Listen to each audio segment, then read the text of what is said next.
We're here in magical Monaco for this afternoon's qualifying session, which will be getting underway shortly. Yes, Crofty. What's up, guys, and welcome back to my Robert Kubica Career Mode on F1 2017. This weekend is a special one. It's the jewel in the crown of the F1 calendar, the Monaco Grand Prix. Of course, if you missed the last episode at the Spanish Grand Prix, I'll leave a link in the description. That was an intense race, a strategic masterclass, I think I called it. So have a look. Right then, on to qualifying now. I should mention that I'm using a slightly worn internal combustion engine for qualifying. The third one, which has I think almost 60% wear on it, because I want to save the fourth engine for this race in Monaco and the next one in Canada, and then take a engine penalty maybe in Baku. This IC should be alright for qualifying. I mean, I'm hoping, given Monaco is less dependent on power. So we go then on ultra soft tires for our banker lap in Q1. We'll take it easy for now. We don't want to be hitting the barriers this early anyway.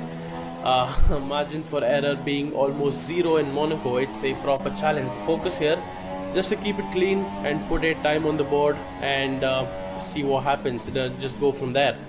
And I mean, that's the point of a banker lap, is it? I mean, as we come across the line, finish our banker lap, it's a minute 16, which isn't competitive at all, but at least now we know where to go from here. Switching on to our third flying lap in Q1, I did a 1 minute, I think I did a second one before this, and as you can see I went 9/10 faster. For the third one, we bolted on a fresh set of ultra softs. We waited to come out in fresh air, and it's looking good.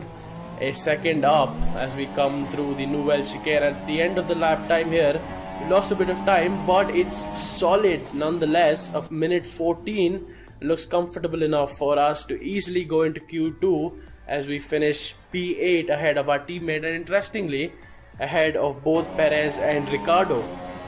Right, Q2 now, feeling pretty damn confident after making through Q1 on actual pace and not sneaking in at in P15 or something. So we'll look to do something around Monaco here and maybe get into the mid 1 minute 13s, which will mean we'll have a shot at going through to the top 10 qualifying shootout. Going through the swimming pool section here, then this lap hasn't been the best. I don't think we're sub 14 yet. So at the end of the second sector split, it looks like we're matching a Force India for pace. Almost the same lap time as we come across the line. It's a minute 14.2. Almost the same lap time that we did at the end of Q1, but a 10th off. Coming to the end of Q2 here, it looks like we're sitting P8 with our lap time not safe for Q3 yet. I don't think this is our last lap in Q2. We're gonna give it the beans. Overtaking in Monaco is so difficult, so especially with these new wider cars, the top 10 starting position could make our race to the end of the lap here. Half a second up, looking good as we go through Rascas. Lose a bit of time there actually with that slidey exit. We're sitting P10 on the bubble, and it's a 1 minute 13.7, which takes us into Q3 in P6. Boom! We're up into the top 10 shootout, right? Q3, we're reaching lofty heights here. I mean, I don't know if I have anything left in the tank, but I'll give it a go. We're gonna get 2 laps in Q3. We've blown our first one with a that was terrible, 1 minute 14.7, which means with 3 minutes of qualifying remaining, we're sitting P9 ahead of Romain Grosjean. All or nothing on this final lap here. If you want to start higher than P9, attack every corner, leave it all on track through the swimming pool section again. As we come through to the final corner, DRS open, stay right, it's the shortest run to the line, and we qualified in P7, was it? I think we've done it. P7, get in. I am happy with that. The best of the rest for the Monaco Grand Prix. I'll take it. I will take it. And as we get onto the grid for the start of this Monaco Grand Prix, then we've switched out our qualifying IC for one that has only 20% wear on it, and we're treated with some more good news. Looks like there have been penalties for the guys around us, and guess what? We're starting P3. Honestly, with how difficult it is to overtake here, this is our chance starting P3 to bag a solid result and perhaps start making an impression on the bigger teams around us for next season. Let's not waste any more time. Let's look at the full grid and get going with this race. With that then, let's run through the grid order. Sebastian Vettel will start on pole. Fantastic qualifying from the multiple world champion, edging out Max Verstappen, who'll start from P2. Looking down the rest of the grid, we have a Renault, Grosjean, Nico Hülkenberg, and Kvyat, Hamilton, Bottas, Raikkonen, and Sergio Perez, Massa, Van Dorn, Daniel Ricciardo, and Ocon, Wehrlein, Alonso, Marcus Ericsson, and Carlos Sainz, Magnussen, and Lance Stroll rounds off the grid. And with preparations almost complete, let's head down to the track. On the second row here for the start of the race, P3 behind Verstappen and Vettel, 5 red lights and away we go. It's a decent start, it's a very good start. We pull alongside Verstappen and we've taken him going into turn 1, break a bit early and try to get the run on Vettel up the hill. But he just squeezes us into the wall and we back out of it. We're keeping P2, but let's look at the replay here. The second phase of the launch was excellent for us as we bully past Max Verstappen in the Red Bull and going up the hill. Just look at Vettel. He moves over slightly and we lift off because I do not want this race to end like that. I mean, incredible position we've gotten ourselves into, and I'm not about to throw it away. Sitting P2 at the Monaco Grand Prix, just maintaining the gap to people behind us, and they'll have to be a lot faster than me to get past, unlike other purpose-built tracks where if you're a bit quicker there's generally a way, generally a place you can overtake. But saying that, Vettel is already bolting away from us in the distance. That's down to him and his Ferrari being mega quick everywhere they go, and also due to me being a bit too conservative with my driving, I'll say, because even if I get overtaken here, I'll lose 4 or 5 positions over the course of this race maximum. But what will ruin my race is putting it in the barriers and losing a front wing, or worse still, suffering terminal damage. For now, the order remains Vettel leading from us in P2, and then I think it's Verstappen, Hamilton and Grosjean, and then my teammate Hülkenberg is up here with us as well. So a few of the regular top runners are a bit down with grid penalties, of course not the best place for it. As for us, we're gonna keep frustrating Verstappen and Hamilton. I mean, I am technically ruining their races and if I let them go, they could bolt away like Vettel did, but why should I? It's not like they're even forced to make a move on me yet. They haven't forced a move on me yet. So we're on lap 10, lap 11, and yeah, Verstappen is following us within a second, but he hasn't made a move. So we'll keep this ahead for as long as possible. I know it's a losing battle, but why would you just voluntarily give up P2? Finally, on to lap 13 here. Looks like our resistance is about to come to an end as Verstappen's on our back. We defend into Sandevort, but we've got a terrible exit there, sliding all around the place, and it's going to enable Max to nip it down the inside. We squeeze him a bit, but this guy, Mad Max, is going to keep it in there, hit the barrier and force his way past, and we eventually have to concede that position, and that's Verstappen very boldly released into P2 and us slotting back into P3. Cut to lap 14 now, 1 lap after we got overtaken by Verstappen. Quick look at the tires, not looking great, 52% on the rears.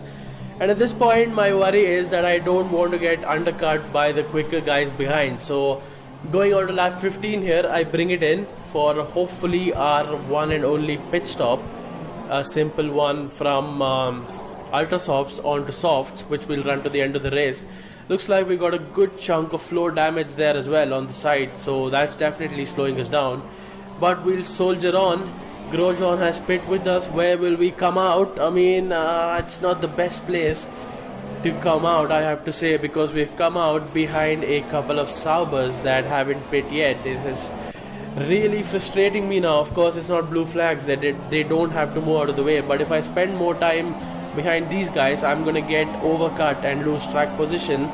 Ericsson looks a bit unstable up front, so best place for it. I'm gonna dive bomb down his inside, at the Nouvelle Chicane. I haven't left him a lot of room, I'll admit. Not the best overtake I made, but look, I was getting the teammate is in the pit signal, so I had to get a move on quickly. As we look at Hulkenberg going on to his side of super softs, I have a bad feeling about this. We've already been overcut by Kimi, and Hulkenberg pitting 2 laps later means he's come out in clear air and he's overcut all of us, and it's a brilliant move, to be fair. Does look like only Grosjean and I pit early, and we've been shafted coming into a ton of traffic. Towards the end of lap 17 here, I've dispatched my Sauber, and Kimi looks like he has trouble overtaking his Sauber, so we're going to follow through. Looks like Verline is unpredictable and Kimi doesn't know where to go, so we're going to take advantage and send it down the inside of Kimi at Raskas, the last place you would expect to get overtaken, and that's exactly why I've done it. I bet Kimi was getting ready to defend into turn 1, and no, we're going to do it down the inside of Raskas. Would you believe it? Get mugged off the Sauber pits, and at the end of lap 17 here we are up into P5.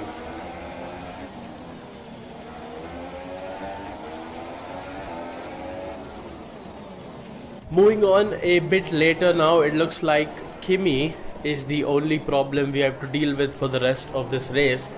We have bottled it a bit here, I'll be honest, with the timing of that pit stop, which has meant that we're P5 now, and Vettel, Verstappen, Hamilton and now Hulkenberg have all run away with it, and I don't think we can catch them. So my only option here is to keep Kimi behind. Meanwhile, behind us Bottas is trying to move on Grosjean. Of course, Bottas started down the order with his penalty. They're going side by side in the tunnel.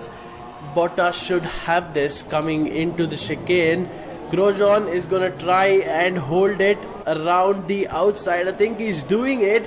Bottas loses the car a bit and he's bottled it. Grosjean stays ahead as we see the Force Indias fighting as well. As for us, lap 23, we're keeping Kimi behind. Just about. There's a bit more confidence in me this time, you know, having done this dance with Verstappen earlier in the race. Kimi is gonna try it again. Another move around the outside, and we defend just like we did with Ericsson earlier, which is not leaving enough space. And I'm sorry, I had no idea I was doing it. To be honest, looking back at it, it does look like I'm defending dirty. So hold my hands up for with that one.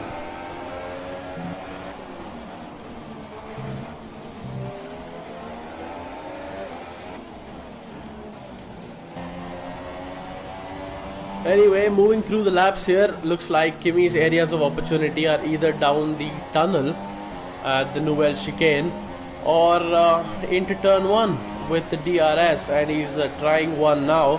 He's going to do it down the inside this time, but we just have enough for him to keep it ahead through there. Moving swiftly on to lap 33 here, I've dropped Kimi a bit and looking after my tires and sort of left frustrated that I let that podium position slip away. And also, how the hell has there been no safety car? I mean, honestly, what are we doing here? Monaco or Russia? But just as I say that, we're going to look at Hamilton pressuring Verstappen into turn 1.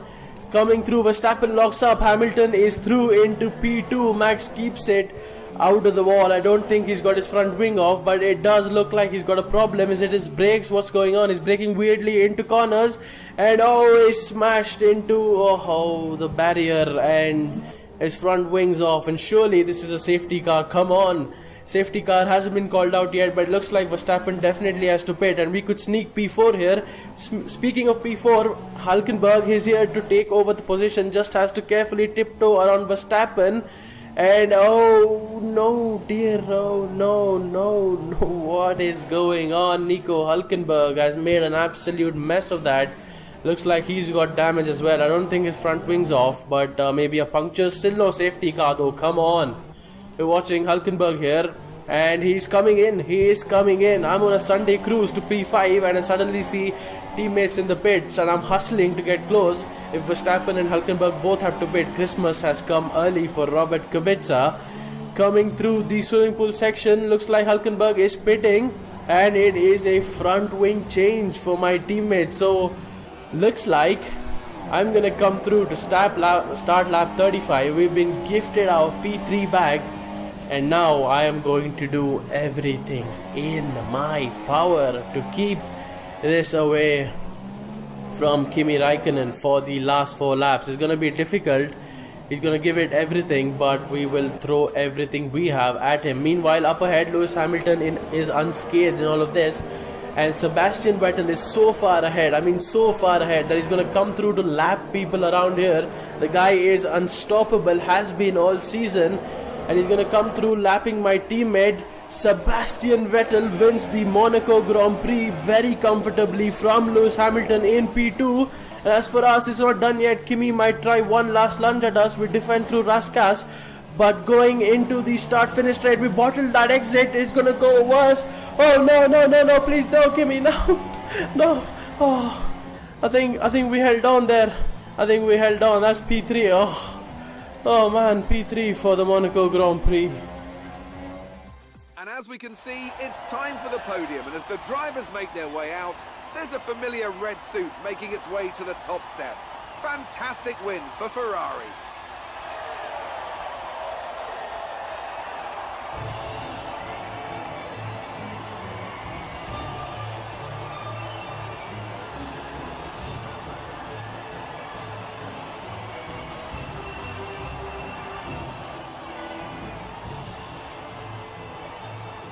So there you have it, our first podium of the season. Did not really think we were ever in with a chance to get a podium this season, but incredible that it's happened. We're back up ahead of Hulkenberg in the driver standings, and Renault looking good in P5 as well.